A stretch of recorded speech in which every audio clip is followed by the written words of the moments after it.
Recently in the comments section for our first episode, it was mentioned that 5th Ed had established chase rules.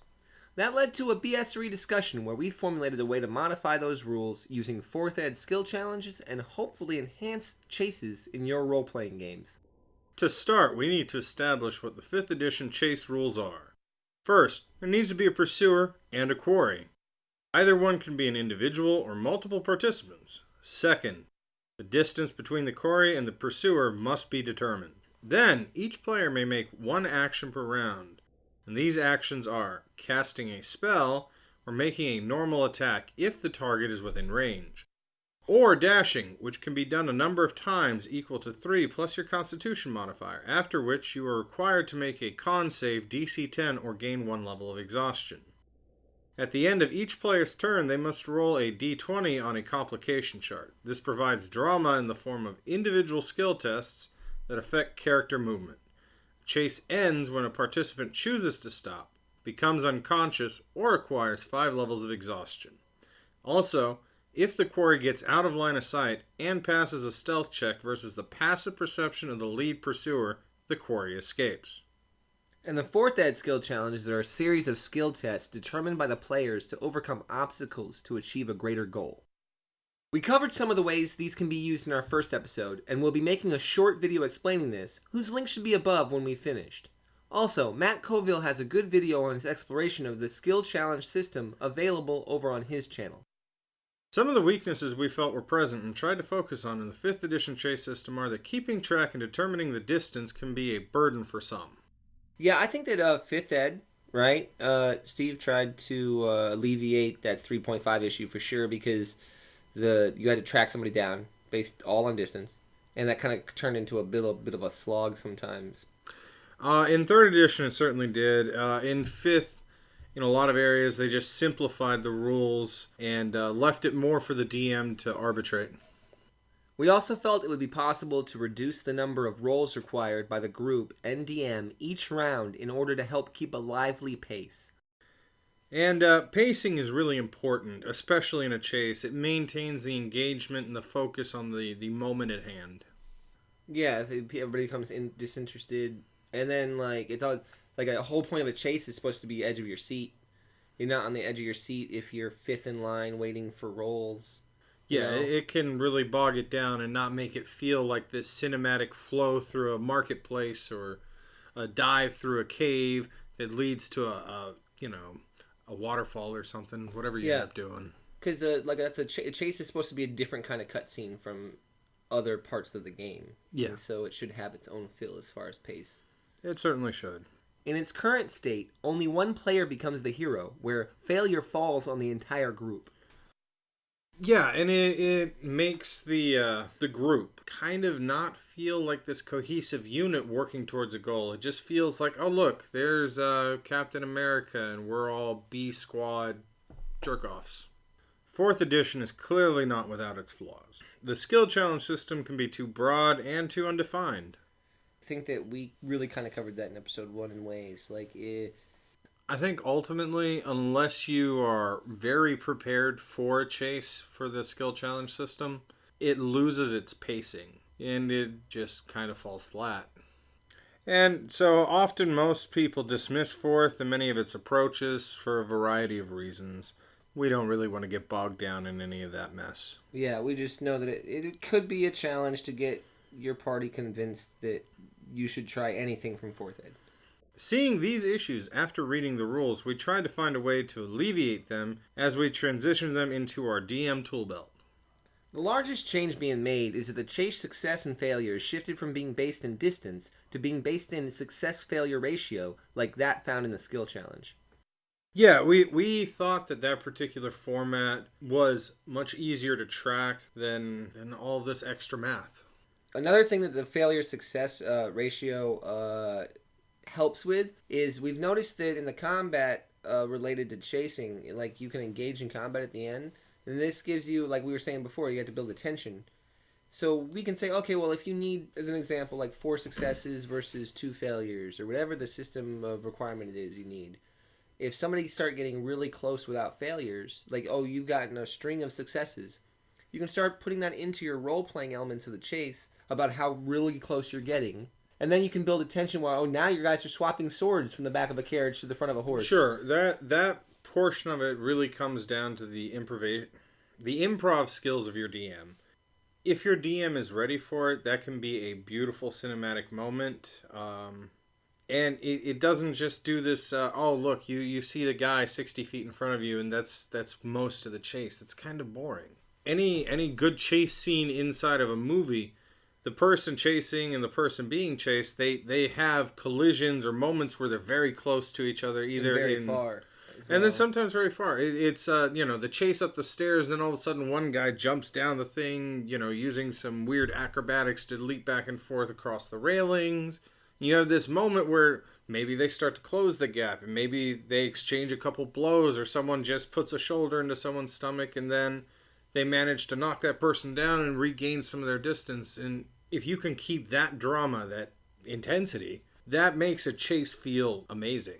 And with the ability of triggering it based on successes and failures, and not triggering it automatically upon completing the distance goal, what you allow is things like, imagine you're going down a pass and there's two carriages and they're chasing each other, and one's in the lead and the other one's pulling up next to him, and now they're about to go over a bridge, and now they're next to each other side by side, and you're building a cinematic scene here, but it's not over because you reached them and I'm going to put you straight into combat. No, now that you're here, we roll successes and failures out still, the next bit of these rounds, and then that determines what happens on that bridge, rather than closing into combat, or rather closing into and in that moment where you have the two carriages side by side, that'd be a perfect area for an animal handling check to spook the other person's horses, to maybe send them off the bridge.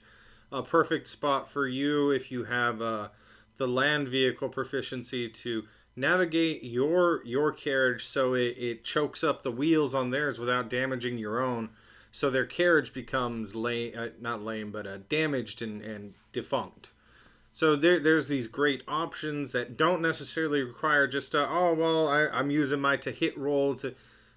It's more flavorful, it's more dramatic, it's more cinematic. Also, to keep the tempo to the level of a chase, the initiatives will be made by a member of the party with the highest initiative scores. Now, when I originally thought about this, I was thinking of going with the highest perception score, as that would be the first person to see. But we're still playing D&D, and it would make more sense just to use the initiative because that dictates where your placement in a turn is. Alternatively, I could consider using the perception thing to perhaps give a group an advantage or disadvantage on that particular check.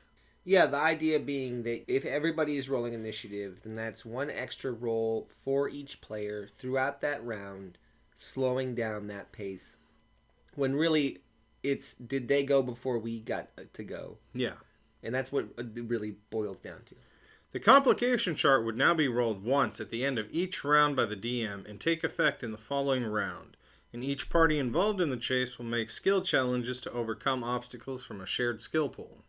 The reason we ended up going with this is if there is a natural obstacle, or maybe even a man-made obstacle in the path of both the pursuer and the quarry, they both should come across it, unless one of them ultimately in their skill challenge destroys that particular obstacle and then leaves it open for the other party.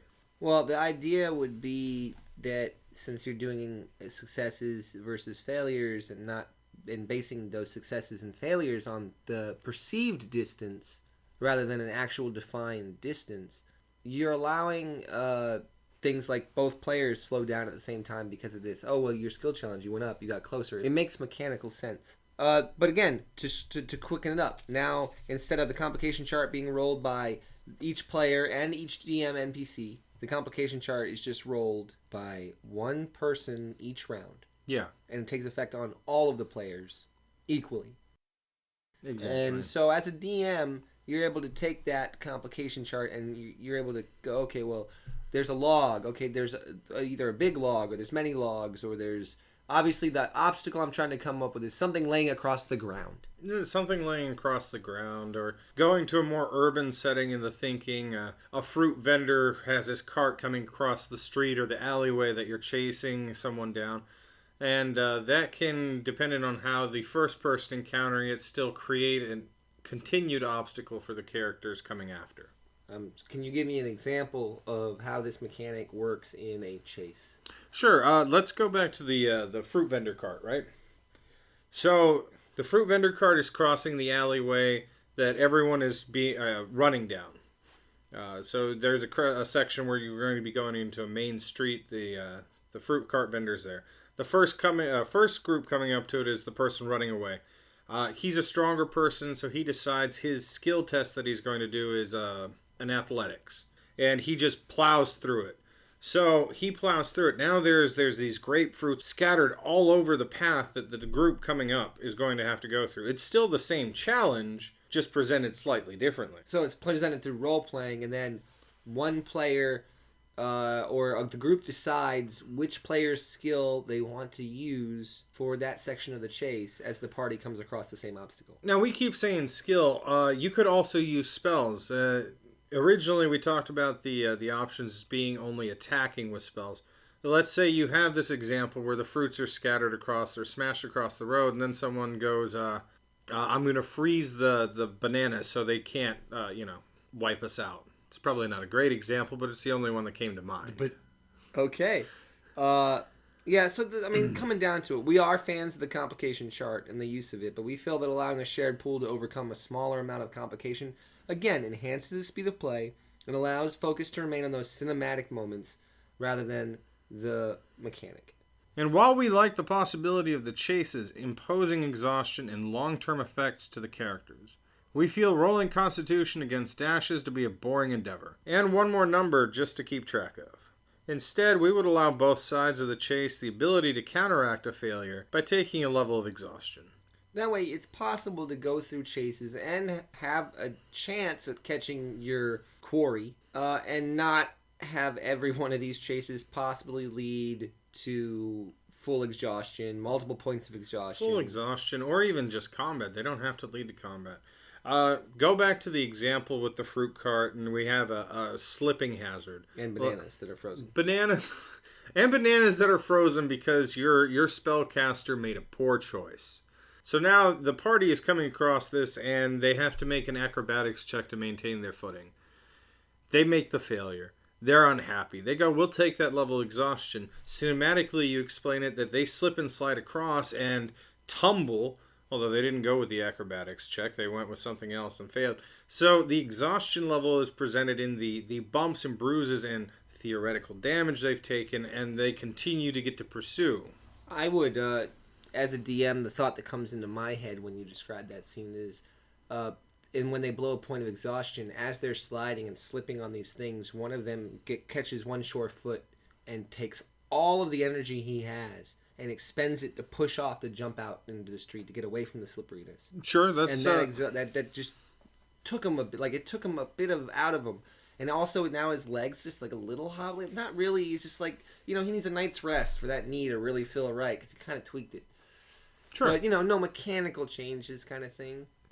And then, that's what... And in that context, I don't think that the group as a whole has to take the exhaustion. I think that if one character comes up with the idea of how to counteract that failure, after it's been described, of course, he can go, no, I'm going to take that point of exhaustion, and my character does this to counteract that failure.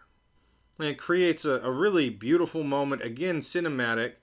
And now, instead of one person being a hero of the party, sacrificing their time for... the character is sacrificing his personal well-being for the party's. Exactly. So I just want to say thank you to Slightly Smog for commenting and inspiring our further investigation of the 5th Ed Chase rules. If anybody else has any comments on this video, please, spur more discussion. We might even make a video. This is Steve. And John. We are the Bull Critters Corner. And thanks for checking out our shorts. There should be more to come. Have a good night. Night.